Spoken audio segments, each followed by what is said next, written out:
Why hello there you beautiful crew members, it is your captain here, Geronimo, and welcome to yet another episode of Let's Play Star Trek Online. In today's episode, we're gonna be taking a look at a massive satellite station, better known as Collector Science Dreadnought. Without any further ado, let us proceed with today's episode. Engage!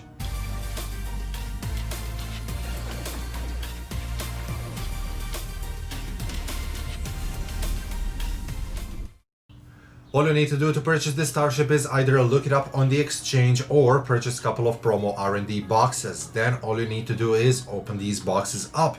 There are two outcomes when opening the promo boxes. You can either get normal R&D box alongside with a couple of Lobby crystals. Or outcome number two, you can get an Infinity promotional Tier 6 starship box. This box contains all the previously seen Infinity Tier 6 starships such as Mirror Crossfield, the Juggernaut, Franklin, Collector, and many more. Simply select Collector Science Dreadnought and congratulations, this vessel is now yours. And without any further ado, let's take a closer look at ship's customizational options. Collector is a perfect recreation of a massive collection satellite as seen in Star Trek Insurrection. This ship has a highly symmetrical and spindly hull. It almost reminds me of an oversized torpedo missile. It is very simplistic, however the forward section has some intricate hollow design under those three nacelles and reinforced sections. We have one template type, and that is, you won't believe me, Type 1! Vessel comes with a unique sonar bridge, and we will take a look at it very soon. Slowly but surely, moving to the window customization, there is nothing to see beside once more Type 1. Type 1 seems to be the theme for this starship, as there is only one material option, called Type 1. Extending the advanced options, there is standard pattern but no style, as we have a single template type. When you set the left side to the light green and the right side to the red, you can see what areas of a ship will be influenced by the color palette change. Right side of the ship color is very dark, so it's hard to notice any differences of the hull paint job. Customization wise, minimalistic, but let's take a closer look at the bridge. Ship has a great recreation of Ru'afo's bridge as seen in Star Trek Insurrection, but that feels a bit wrong, as I do not think that exact replica from his vessel would be used on the Collector, but hey, I'll take it! It features a few special consuls and officers with whom you can interact with to gain access to the small craft selector, duty officer contact, account bank, and library files. But time has come to check it in space. The metaphasic collector, also known as the Injector, was a massive station designed by the for the purposes of harvesting metaphasic radiation from rings of the Baku homeworld.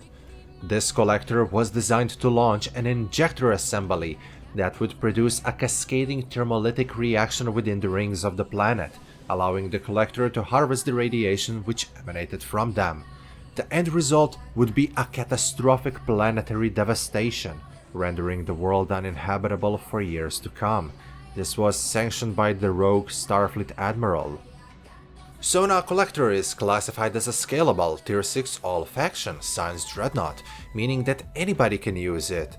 Same as all the other ships that are classified as Tier 6, this one can be used as soon as you finish game's tutorial mission, and assuming that you've done so, the Collector will scale up alongside with you. As you rank up every 10 levels up to level 40, the ship's forward and aft weapons complement, tactical, engineering, and science console slots, as well as available bridge officer ability slots, will slowly increase towards the endgame capabilities. Some things, such as mastery points, may be earned immediately, but won't be in effect until you reach level 50. Full table of scaling can be seen on the overlay right now. The starships are equipped with tricobalt torpedoes and with unpredictable isolytic subspace weapons, in the defiance of the second Kilomer Accord. As usual, provided items are appropriate for the type of vessel and its belonging time period. When you take it out of the box, ship comes pre-equipped with isolytic weapons and tricobalt torpedo weapons, set as Mark Infinite, so they'll scale up with you, however those cannot be upgraded nor re-engineered. If you want to use isolytic weapons that can be upgraded and re-engineered, you will have to get them from the Sona logbox, Infinity logbox, or from the exchange. The pre-equipped weapons and equipment table is on the screen right now. As an Admiralty card, the Collector will provide you with 32 engineering, 23 tactical and 71 science points. Its special ability is that it will add +8 to tactical and engineering points every time when you send a tactical ship on a mission with the Sona satellite. Maintenance period is standard 18 hours. On level 65 you have access to 60,750 hull HP. There is secondary deflector and a hangar bay, but I will touch upon these very soon. There are 4 forward weapon slots that support dual cannon mounts, as well as standard 3 aft weapon slots. Available bridge officer stations are Lieutenant Tactical, Lieutenant Commander Engineering, Commander Science, Lieutenant Commander Universal Cross Intelligence, and Ensign Universal Cross Temporal. There are also 3 device slots alongside with 2 tactical, 4 engineering, and 5 science consoles. All ships come with modifiers, and because we're talking about a tier 6 vessel, it has 3 of them, and they are 1.35 for the hull, 1.25 for the shields, and 0.18 for the impulse. Satellite's turn rate is graded as slow 9 degrees per second with the inertia rating of 35. As we're talking about a massive space station / satellite, there is a power system that provides you with additional power to +5 to weapons and +5 to the auxiliary power levels. As a science ship, there are a couple of built-in abilities. Number 1. Sensor Analysis. It is an active toggle ability. When you use sensor analysis on a target, it will produce an effect which will stack every 3 seconds at a maximum of 6 stacks after 18 continuous seconds. To maintain the desired effect, you must maintain a sensor lock with the targeted vessel. When targeting allies, this ability becomes a healing buff. How the hell this works, I have no idea. And against enemies, the ability is a 2-fold debuff. The lock gained through the sensor analysis can be stopped through a number of different ways, but when it breaks, it puts the ability on a 5-second cooldown. Number 2. Subsystem Targeting Abilities. When activated, they will upgrade attacks from Starship's energy weapons. User of ability will gain a 10-second buff, during which attacking an enemy starship will cause a stacking power to their subsystem, with a chance of completely taking that subsystem offline. If that happens, and all power fails, it will render all abilities that are dependent on the subsystem temporarily inert.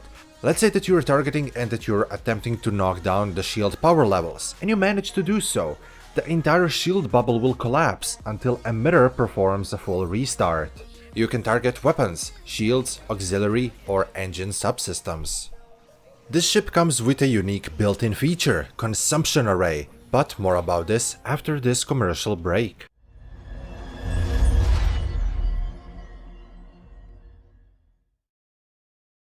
Welcome back! We were about to check the ship's consumption array. Hopefully you have all seen Star Trek Insurrection. The consumption array is a built-in ability which is unique to Sona Collector Science Dreadnought. Once activated, ship will deploy Collector's huge absorption sails. When deployed, your starship will gain a passive increase to the Drain Expertise skill, as well as absorbing a portion of incoming energy damage. After absorbing a certain amount of incoming damage, the absorption sails will release a powerful blast of thermolytic energy, which will restore a portion of your hull capacity, while also causing radiation damage to the foes that are in front of the sails. It sounds amazing, right? But wait just a second. When sails are deployed, they will cause a serious stall of this satellite's engines. Your turn rate will fall down to a bare minimum, and you will also be more vulnerable to enemy attacks. Once deployed, the Collector will remain in this mode indefinitely, until player manually retracts the sails. As there is a hangar bay, you will also get a built-in carrier commands. There are a set of capabilities available on all ships that have hangars. They allow you to control your fighters in combat by giving them orders to attack, intercept, escort, or to return to the mothership for repairs.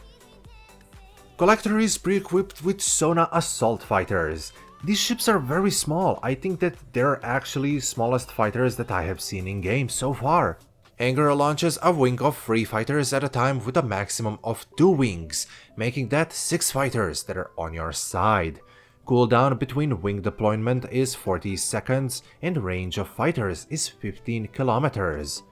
Your fighters are armed with 2 forward and 1 aft Sona isolytic weapons and can use Sona Energy Siphon and Thermolytic Absorption 1 abilities. As always, you can buy more powerful variant of them that come with more powerful abilities that are more sturdier and stronger and have better weapons. That's a lot of different features for a single ship to carry, so much so that I almost forgot to touch upon the ship's mastery. The mastery skill tree is the same for the science vessel, and it's comprised out of enhanced particle generators, advanced shield systems, enhanced restorative circuitry, reactive shield technology, and ship's trait, collect and consume. As long as this trait is slotted, activating any subsystem drain or shield drain bridge officer ability will apply an instant pull to all of the foes that are within 5 kilometers, dragging them a little bit closer to you. After this pull is done, all foes within 2.5 kilometers will suffer a small amount of radiation damage. A portion of the damage dealt by this trait will return to you as a hull heal. Ship's universal console is called Thermolytic Injector. This powerful explosive device can be launched towards the foe's current location. Upon reaching its destination, the payload is detonated, releasing a slow-moving horizontal shockwave of exotic particles that cause caustic thermolytic reaction in nearly all matter that it touches. Enemy ships caught in the blast wave will suffer a heavy radiation damage immediately, then additional radiation damage over time. As enemy ship's hull is eaten away slowly, they will also suffer a radiation resistance debuff, which increases over time. If used when consumption array is deployed, you will receive a small amount of hull healing from any foes affected by the radiation damage. This console also provides a passive boost to the power transfer rate, hull restoration, and maximum hull capacity. If in any case you find yourself exploring the Briar Patch and you decided to use this console, watch what happens. Once it ignites, all the nearby Metreon gas clouds will explode in its wake. Be careful, that can do quite a lot of damage to you, but as well as to nearby foes. Use it wisely. Also, I have to say that console is part of Sona technology set comprised out of Deep Analytics Sensor Probes, Subspace Barrier Agitator, and Thermolytic Injector. For each console added after the first, an additional power is available. Use any of 2 of them together and you become a Briar Patch Explorer, while having all 3 of them combined will make you Briar Patch Expert. Powers given by these sets are displayed on the screen right now. When I first opened the box, I thought, man, this ship is going to suck. My opinion could not have been further from the truth. Sona Collector is a sizable ship, but for some strange reason I can't put it into a perspective. It is about as long as 2 Sovereign class starships. It has a lot of bulk, but it is slow, so I suggest against going with the cannons. But as a science vessel, it is very good in terms of using control abilities. Ship's trait is lovely addition to the science arsenal, but it's not on my list of the top tier science traits. Console is fun, deals some good extra damage, but when everyone is clustered together. I very much like the idea of consumption array, however it can be very problematic if you're fighting a highly mobile opponents and you require speed and turn rate. Be mindful when and how you use it. Overall, I'm pretty satisfied with the vessel's performance, even with the fact that you have fighters. Due to that, I rank it 8.5 out of 10, and I would definitely suggest it to you if you're a science fan. Also, a shout out to all my members who directly help fund this channel. Without you, making these videos would have been much harder. Special thanks to Alan Patty for being a tier 2 member. Remember, if you want to get your name or a personal message shouted out at the end of each video, all you need to do is become a member at tier 2. Click join button, which is right next to the subscribe button for in-depth explanation. This is going to wrap yet another video, crew. I really hope that you enjoyed. If you did, consider becoming channel members because That way you're directly helping fund these videos. Also, subscribe if you already haven't for more STO videos, leave a like to tell that YouTube algorithm that you really liked the video, and until next time, crew, I love you all because you are the best. Geronimo, out.